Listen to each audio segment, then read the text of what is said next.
सबसे पहला चीज की प्रोसेसिंग के बारे में मैंने बताया था, और प्रोसेसिंग में के सीटी स्कैन में इमेज की प्रोसेसिंग कंप्यूटर के जरिए से होती है। कंप्यूटर इमेज की प्रोसेसिंग करता है, वो ऑटोमेटिकली होती है। ऐसा डिजाइनिंग है कंप्यूटर के सॉफ्टवेयर का कि वो सारा काम कर लेता है, इमेज को प्रोसेस कर लेता है। एक वो भी जमाना रेडियोलॉजी का था जिसमें इंसान को खुद से प्रोसेसिंग करना होता था एक्सरे की इमेज, जिसके लिए एक अंधेरा कमरा जिसको डार्क रूम कहते हैं, और वहां एक ऐसी फिल्म को ले जाया जाता था जिसमें हिडन इमेज होती थी, जिसको लेटेंट इमेज के नाम से जानते हैं, और वो डिजिटल इमेज बिल्कुल नहीं होती थी। ठीक है ना, वो तो डिजिटल दूर दूर तक नहीं होती थी, और वो सिर्फ एक इमेज होती थी, एनालॉग टाइप की इमेज होती थी, और जिसको प्रोसेस किया जाता था इंसान के द्वारा डार्क रूम असिस्टेंट के माध्यम से। वो उसको डेवलप करते थे, और वो जो कंप्लीट प्रोसेस होता था जिससे एक विजिबल इमेज तैयार होती थी, उसी को तो प्रोसेसिंग कहते हैं। तो यहाँ पे जो कलेक्शन ऑफ डाटा होता है, रॉ मटेरियल होता है, जो डाटा का कलेक्शन होता है, जो कि डिजिटल डाटा होता है, वो तो कंप्यूटर में चला जाता है। और कंप्यूटर में जब जाता है तो कंप्यूटर का जो सॉफ्टवेयर है और उसमें जो मौजूद एल्गोरिदम है, उसकी जो मैथमेटिक्स है, वो इतना पावरफुल होता है कि वो फ्रिक्शन ऑफ टाइम में वो सारे को जोड़ करके इमेज की प्रोसेसिंग करके आपके सामने स्क्रीन पर दिखा देता है। और वो इमेज ऐसी वैसी इमेज नहीं होती, वो सेक्शनल इमेज हो सकती है, वो ट्रांसवर्सली सेक्शनल 3D इमेज हो सकती है। इवन आज ऐसा समय आ चुका है कि वो कलर भी हो सकती है और 4D इमेज भी हो सकती है। ठीक है, तो यहाँ पे वो सारी बातों को बताता है, और बताने के बाद एक डिफिनेशन लिख दिया है यहाँ पे। ठीक है, एक डिफिनेशन लिखा गया है। डिफिनेशन क्या लिखा है उसको देखा जाए जरा। ठीक है, साइज इतना सही है मेरे ख्याल से। तो कौन सा इमेज बोले हैं? गोल्डी इमेज? कौन सा इमेज बोले हैं? कौन सा इमेज मैंने बोला? वो image 3D image, 4D, 4 dimensional. ठीक है, 4 डायमेंशनल। 3D हो गया 2 डायमेंशनल, और 2D हो गया 2 डायमेंशनल, 3D हो गया 3 डायमेंशनल, 4D हो गया 4 dimensional, and even colour image also, मैंने ये बोला था। ठीक है, अब इमेज की जो प्रोसेसिंग होती है ना, ये जरूरी है कि जो इनपुट हुआ है image, convert N input image, जो इनपुट इमेज है वो कन्वर्ट होता है आउटपुट इमेज में। ठीक है, जो भी इनपुट हुआ, जो भी डाटा इनपुट हुआ, उससे जो इमेज बना वो फाइनली आउटपुट होकर के आ रहा है। ठीक है, मेरे सामने एक कैमरा लगा हुआ है, ठीक है, और स्क्रीन शेयर्ड है, और वो स्क्रीन आप लोग के मोबाइल फोन में या आप लोगों के डेस्कटॉप या लैपटॉप पे आ रहा है। ठीक है, तो वो भी एक इनपुट इमेज, एक इमेज इनपुट यहां से भी हो रही है, जो आप अपने घर में बैठ करके आउटपुट इमेज को, उस चीज का आउटपुट ले रहे हैं। सिमिलरली इसी तरह जो भी इमेज इनपुट होती है तो एक स्क्रीन पर आउटपुट इमेज के रूप में आती है। ठीक है, अगर दोनों इनपुट इमेज और आउटपुट इमेज एनालॉग होगी तो उस चीज को हम लोग रिफर करेंगे एनालॉग प्रोसेसिंग। एनालॉग प्रोसेसिंग क्या होगी? इनपुट इमेज भी एनालॉग हो और आउटपुट इमेज जो बाहर निकले वो भी इमेज एनालॉग सिग्नल से बन करके आई है, तो उसको हम लोग एनालॉग प्रोसेसिंग कहते हैं। लेकिन if both the input image and output image are discrete, लेकिन अगर दोनों इनपुट इमेज और आउटपुट इमेज दोनों अलग अलग हो, है ना, इसको हम लोग डिजिटल प्रोसेसिंग कहते हैं। डिस्क्रीट का मतलब हो गया इनपुट इमेज जो जा रही है वो एनालॉग थी, एनालॉग से वो फिर डिजिटल में कन्वर्ट होकर के आती है। इसको हम लोग डिजिटल प्रोसेसिंग कहते हैं। एक ऐसा केस जिसमें analog as must be converted into digital data for output to the computer. एक ऐसा केस, एक ऐसी स्थिति जिसमें एनालॉग इमेज जो है वो कन्वर्ट हो जाती है डिजिटल डाटा में, और वो आउटपुट होती है किसके द्वारा? कंप्यूटर के द्वारा वो आउटपुट होती है। ठीक है, ये जो सिस्टम है डिजिटाइजेशन सिस्टम इसके लिए काम करता है। एक डिजिटाइजेशन सिस्टम की आवश्यकता पड़ती है। ए डिजिटाइजेशन सिस्टम इज रिक्वायर्ड, है ना।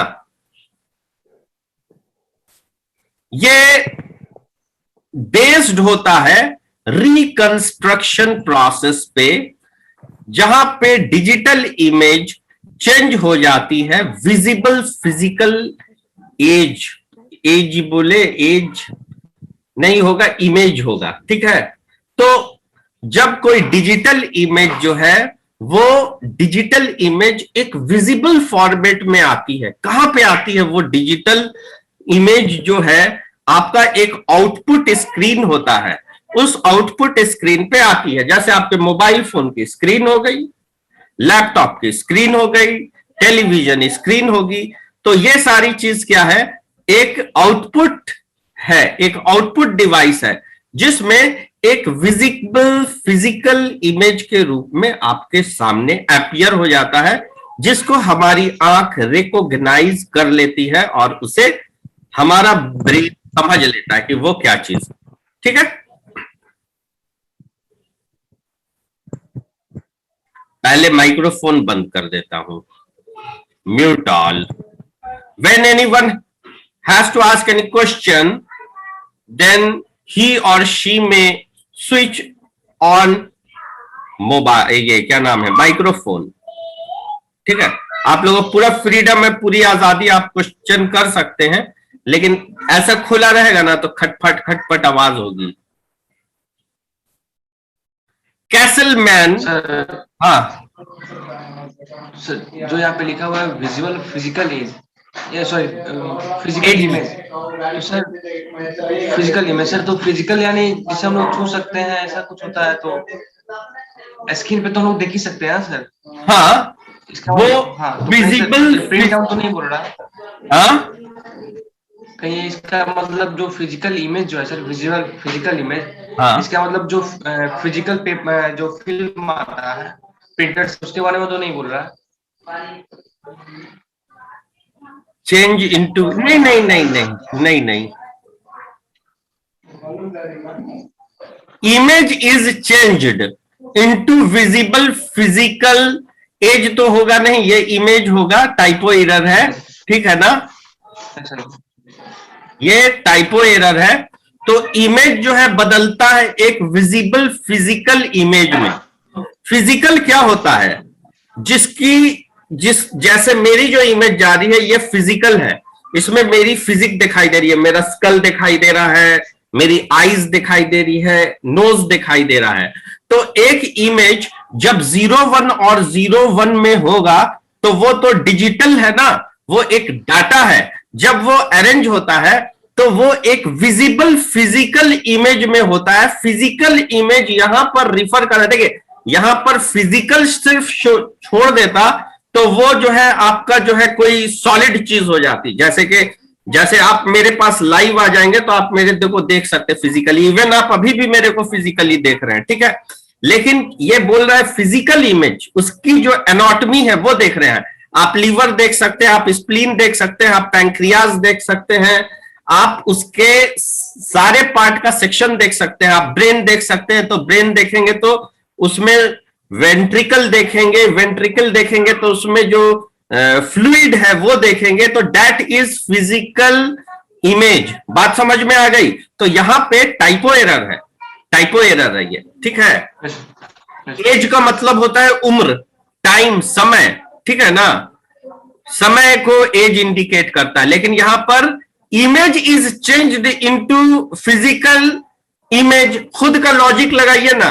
ये किताब जो है कट पेस्ट वाली है, ठीक है ना, cut paste cut paste cut paste compile की हुई है। तो इसमें जाहिर सी बात है, किसी ने दिया किसी ने टाइप किया तो टाइपो एरर हो सकता है, इसको ही सारी चीज मान करके नहीं चल रहा है। जहां पर जो है वहां पर अपना अकल लगाना है, ठीक है।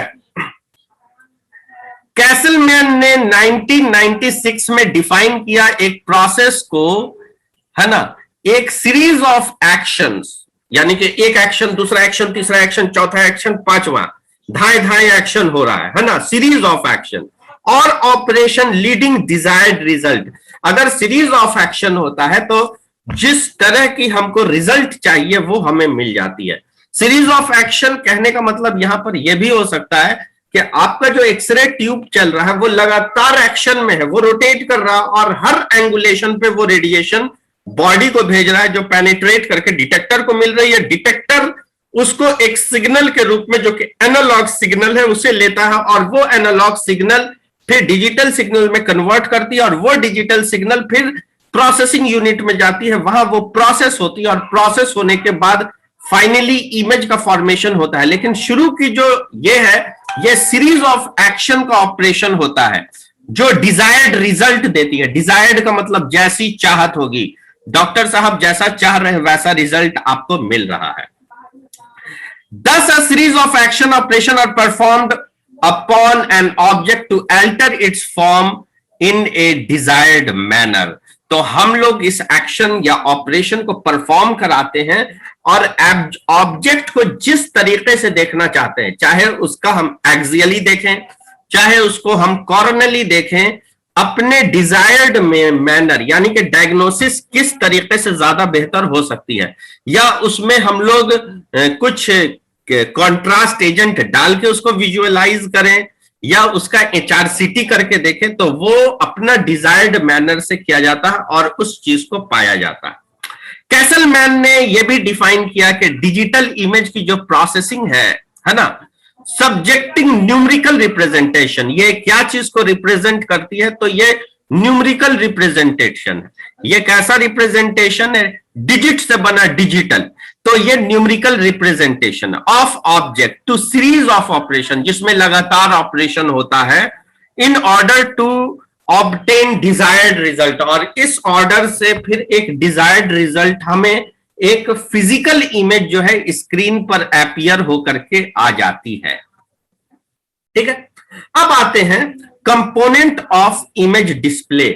इमेज जो डिस्प्ले होता है उसका एक कंपोनेंट होता है, सीटी स्कैन का भी कंपोनेंट होता है। क्या क्या कंपोनेंट होता है सीटी स्कैन का, बताइए जल्दी जल्दी।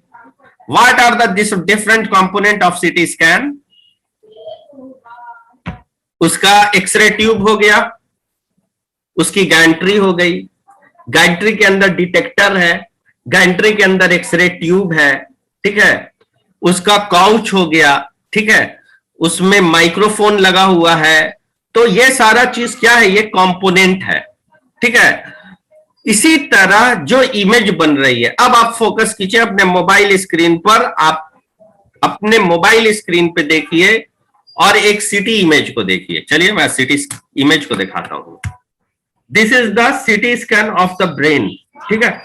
इसमें आपको स्कल भी दिखाई दे रहा है, स्कल की बोन्स भी दिखाई दे रही है, सारी चीज आप लोगों को दिखाई दे रही है, ठीक है। तो ये जो बॉक्स है इसको अगर हम लोग फोकस करते हैं, ठीक है, ये बॉक्स क्या है, ये कंप्लीट एक स्क्रीन है। ये जो कंप्लीट स्ट्रक्चर है ये एक बॉक्स इसमें होता है कुछ इस तरह का। हाँ, अब खुल गया। देखिए इस इमेज में आप क्या देख रहे हैं कि एक बड़ा बॉक्स है, ठीक है। ये बॉक्स क्या है, मैट्रिक्स ऑफ इमेज। इसको बोल रहा है कि ये मैट्रिक्स है क्या चीज का, तो ये इमेज का मैट्रिक्स है। इस मैट्रिक्स में बहुत सारे छोटे छोटे सेल्स हैं, बॉक्सेस हैं। ये जितने भी बॉक्स हैं इसको हम लोग पिक्सेल कहते हैं। एक जो इमेज, छोटी सी भी इमेज की इमेज जो बनती है वो एक बॉक्स के अंदर आकर के जमा हो जाती है, तो उसको हम लोग कहते हैं वॉक्सेल। जब उसमें इमेज बन जाती है तो वो कहलाता है वॉक्सेल, और अगर उसमें कोई इमेज नहीं बनी रहती है तो उसको कहते हैं पिक्सेल। अब देखिए, आपको यहाँ पे आपको सीटी स्कैन की एक इमेज देख लीजिए। ये सीटी का स्लाइस किस तरह यहाँ पे डेवलप करता है और किस तरह बनता है। यहाँ पे एक बॉक्स है और यहाँ पे ये कंप्लीट मैट्रिक्स की साइज है। This is complete size of a matrix. ये फील्ड ऑफ व्यू है, जितने दूर की इमेज को लिया गया है, ठीक है। और इसमें जो बॉक्सेस है जिसमें ब्लैक भरा हुआ है, इसमें तो कुछ इमेज नहीं है, लेकिन जो स्कल की इमेज जहां पे बन के आ रही है, ये सारे जो है छोटे छोटे बॉक्स, जब वॉल्यूम है इसमें तो इसको हम लोग कहेंगे वॉक्सेल। पिक्सेल कैसा होगा, इस तरह होगा। ये वाला क्या होगा, पिक्सेल। देख लीजिए, ये वाला हो गया पिक्सेल और ये सब हो गया वॉक्सेल, ठीक है, जिसके अंदर इमेज बनी है, ठीक है।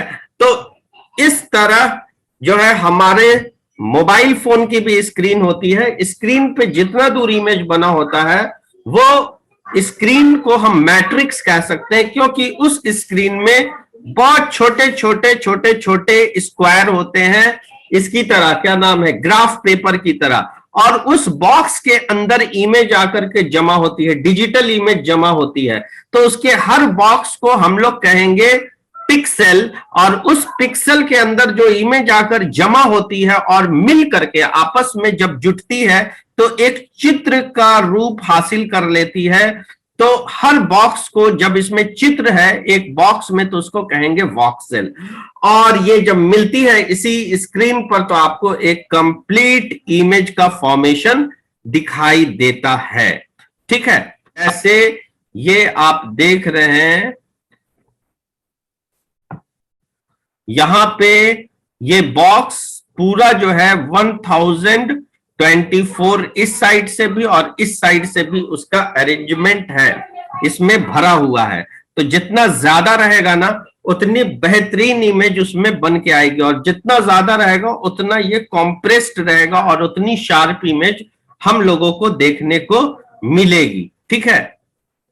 इमेज रिकंस्ट्रक्ट होता है और रिकंस्ट्रक्ट होने के बाद हमें एक कंप्लीट मैट्रिक्स में एक इमेज का फॉर्मेशन होगा, और जितना ज्यादा उसमें मैट्रिक्स में बॉक्सेस होंगे, है ना, उसको कैलकुलेट करके अगर हम निकालते हो, जितना ज्यादा होगा उतना अच्छा हमारा स्पेशियल रेजोल्यूशन होगा, इमेज उतनी बेहतरीन आने वाली है।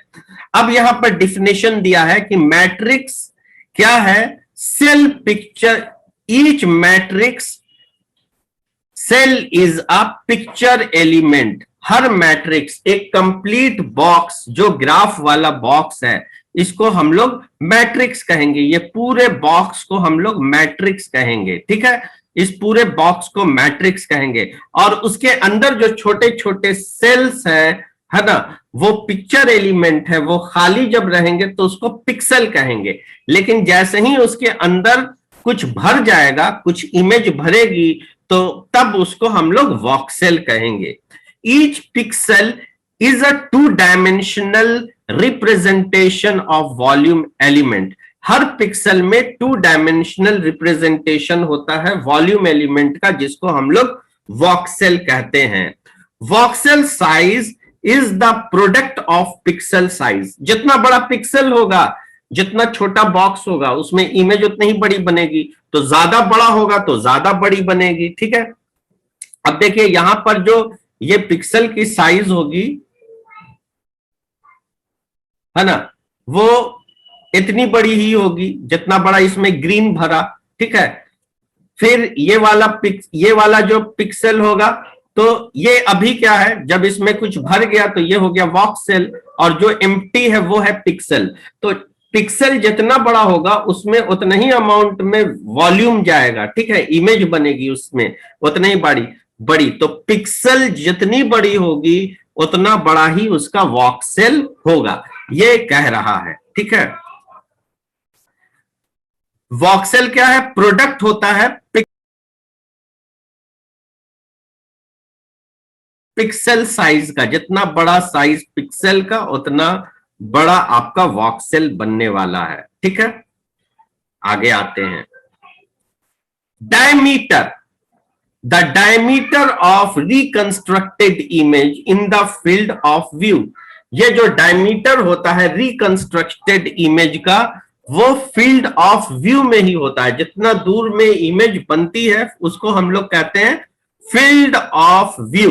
ये mm में है ना। इसका मेजरमेंट क्या चीज में है? mm में है। स्लाइस की थिकनेस mm में है, और ये जो है पूरा मैट्रिक्स साइज वॉक्सेल और पिक्सल का ये कंप्लीट कंपोनेंट है। तो this is the component of the image. Image का ये कंपोनेंट है। इमेज जो बनती है, सीटी स्कैन की इमेज जो तैयार होती है स्क्रीन पर, तो कोई पूछता है कि what are the different components of the CT image, तो सीटी इमेज का जो कंपोनेंट होता है वो आपको मैट्रिक्स के अंदर होता है पिक्सल, और पिक्सल के अंदर इमेज तैयार होती है वो होता है वॉक्सेल। ठीक है, तो इस तरह आप इसके कंपोनेंट को डिस्क्राइब कर सकते हैं। ठीक है, और आपकी टॉपिक भी है कि component of the CT image. ये कंपोनेंट ऑफ सीटी इमेज पढ़ लिया, बात बराबर है। ये कंपोनेंट ऑफ एमआरआई इमेज भी इसी तरह होगी, अल्ट्रासाउंड इमेज भी इसी तरह होगी, सबका कॉन्सेप्ट सेम है। और इवन टेलीविजन में जो पिक्चर बनती है उसका भी कॉन्सेप्ट सेम है, और आपके मोबाइल में जो इमेज बन रही है उसका भी कॉन्सेप्ट ऑलमोस्ट सेम है। जो चित्र बन रही है आपके मोबाइल के स्क्रीन में भी पिक्सल, वॉक्सेल और मैट्रिक्स है। जब फील्ड ऑफ व्यू को हम बढ़ा देते हैं तो मैट्रिक्स का साइज बढ़ेगा और पिक्सल साइज भी बढ़ेगा। पिक्सल साइज बढ़ेगा तो स्पेशियल रेडिएशन रिड्यूस होगा। इसको बहुत सिंपल और देहाती भाषा में मैं बताना चाहता हूं। जैसे कि ये मेरे पास एक कॉपी है, तो कॉपी पे अगर हम यहां पे कुछ लिख देते हैं, इस पे है ना, बहुत सा बच्चा अपना नाम लिख देता था, तो इसका हर पन्ने को हम लोग मान लेते हैं एक पिक्सल। ठीक है, तो हम इसको क्या करेंगे कि इसको जिस तरह इस तरह फैलाएंगे तो मेरा नाम फैल जाएगा, और जब इसको ऐसा करेंगे तो कॉम्पैक्ट होगा तो ज्यादा बढ़िया दिखाई देगा। फैलाएंगे तो वो दिखाई तो देगा वो एक्चुअली में है क्या, लेकिन इसकी क्वालिटी पुअर होती चली जाएगी। जैसे कि मैं एक एग्जांपल देना चाहता हूं, आप यहीं पे आ जाइए। ये इमेज है, इसको मैं बड़ा करूंगा, और ये जब छोटा है तो ज्यादा क्लियर दिखाई दे रहा है, लेकिन ये जब फैलेगा, ये बड़ा होगा, तो इसकी पिक्सल साइज भी फैलेगी, स्ट्रेच करेगी, और उस कंडीशन में इमेज जो है ब्लर होगा। ठीक है, तो आप इसको देख सकते हैं। एक एग्जांपल मैं करके दिखा सकता हूं, या जो लिखा हुआ है उसको भी किया जा सकता है। तो मैं यहां से इमेज को अलग करता हूं और इसको मैं दिखाता हूं। देखिए, इसको फैलाते हैं तो इमेज क्या होगी, बड़ी होती चली जाएगी। ये इमेज काफी बड़ी हो जाएगी। ठीक है, तो इमेज की क्वालिटी क्या होगी, जितना ज्यादा फैलाइएगा, इससे भी ज्यादा फैलाया जा सकता है, इसको और ज्यादा फैलाया जा सकता है, तो ये ज्यादा बड़े पिक्सल में जो ये स्पेस को ऑक्युपाई करेगी, और इमेज तो बन जाएगा लेकिन वो थोड़ा ब्लर हो जाएगा, उसकी क्वालिटी थोड़ी पुअर हो जाएगी। ठीक है, फील्ड ऑफ व्यू है। फील्ड ऑफ व्यू जितना जो एरिया की इमेज ले रहे हैं वो कितना छोटा है, लेकिन मैट्रिक्स साइज जो है बहुत बड़ा है, तो उसके अंदर जो पिक्सल होंगे वो बहुत सारे होंगे और छोटे छोटे बहुत सारे भरे होंगे। जब फील्ड ऑफ व्यू कांस्टेंट रहेगा और मैट्रिक्स साइज इंक्रीज हो जाती है, पिक्सल रिड्यूस रहता है, उसके अंदर के जो बॉक्सेस होते हैं वो छोटे होते हैं, तो स्पेशियल रेडिएशन जो है बहुत इंप्रूव्ड रहती है, इमेज की क्वालिटी बहुत बेहतरीन रहती है। ठीक है,